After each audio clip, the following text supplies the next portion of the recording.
Assalamualaikum warahmatullahi wabarakatuh. Kelas 12. Hari ini kita akan melanjutkan materi pembelajaran minggu sebelumnya. Kalau minggu sebelumnya kita sudah belajar tentang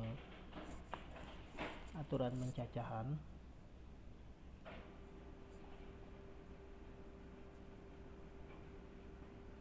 dan juga faktorial.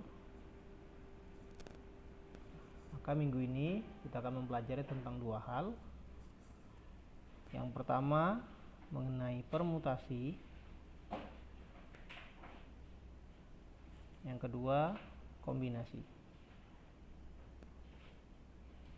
Ini dua konsep utama dalam pengerjaan peluang, karena biasanya sebelum masuk ke peluang ini harus memahami dulu apa permutasi dan apa kombinasi. Saya mulai dari bedanya dulu. Perbedaan permutasi dan kombinasi adalah, misal nih, ada 5 orang, akan dipilih 3 orang sebagai perwakilan untuk mengikuti lomba debat tingkat kabupaten. Ketika informasinya tersebut, pokoknya dari 5 orang dipilih 2, maka ini artinya kita menggunakan kombinasi. Tapi ketika ada keterangan posisi, dari 5 orang akan dipilih 2 orang sebagai ketua dan wakil ketua. Nah, ini sudah menggunakan permutasi. Artinya permutasi ini dia punya urutan, punya tingkatan, punya status.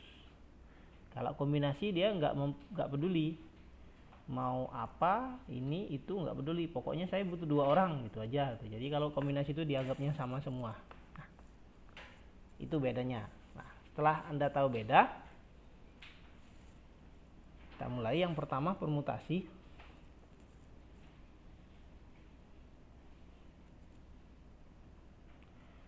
Permutasi bagian pertama itu adalah unsur yang sama.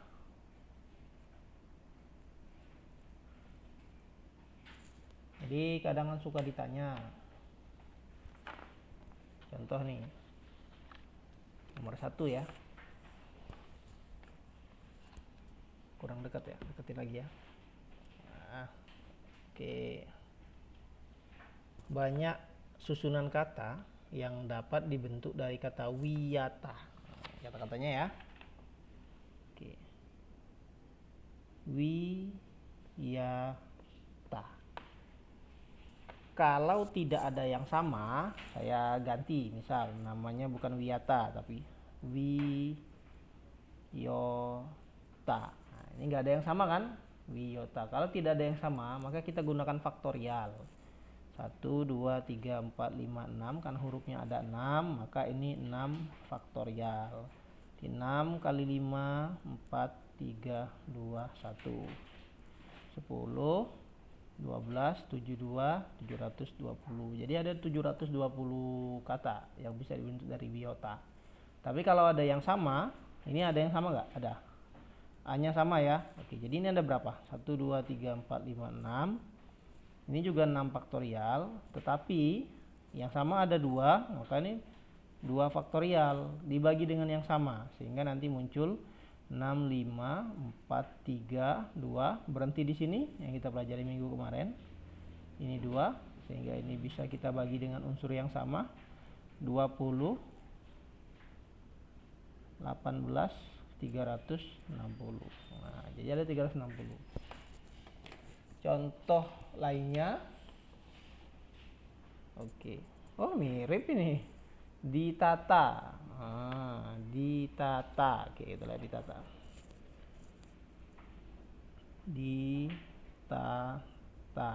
Hurufnya ada berapa? 6. 6 faktorial. Ada yang sama? A-nya sama, 2. Ada lagi? Ada. T-nya sama, 2. Oke, jadi ini nanti 6, 5, 4, 3, 2. Berhenti di sini. 2. Ini 2 saja kali 1. Oke. Ini dibagi unsur yang sama.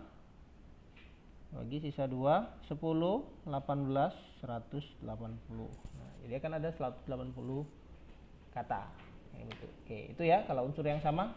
Ya. Sekarang contoh berikutnya. Dari 6 orang calon pengurus, termasuk Doni, jadi calon pengurusnya ada berapa? Ada 6 ya. Ini kan udah termasuk Doni. Jadi Doni dan 5 temannya. Akan dipilih ketua, wakil, dan bendahara.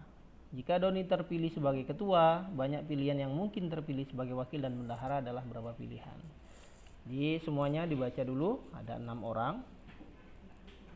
Kemudian nanti dipilih 3 karena disebutkan jabatannya ketua, sekretaris, bendahara, artinya kamu pakai permutasi. Nah, ini ada tambahan informasi bahwa Doni terpilih jadi ketua. Jadi yang belum terpilih berapa? Ada 5 kan? Posisi yang belum ada berapa? Ada 2 karena ketuanya sudah harus Doni. Jadi ini 5 permutasi 2. Ini adalah konsep permutasinya. Cara menghitungnya nanti ini 5 faktorial dibagi 5 kurang 2 faktorial. Oh, saya belum memberikan konsep permutasi ya. Apa? Ini 5 faktorial, 5 kurang 2 itu 3. Kamu bagikan biasa 5, 4, 3. Nanti ini dibagi unsur yang sama. Jadi hasil akhir 20. Ya, berarti konsep permutasinya ketika ada N permutasi R ini sama saja dengan N faktorial N dikurang R faktorial. Nah, ini permutasi. Oke. Contoh nih yang kedua. Nggak lurus ya, lurusin lagi.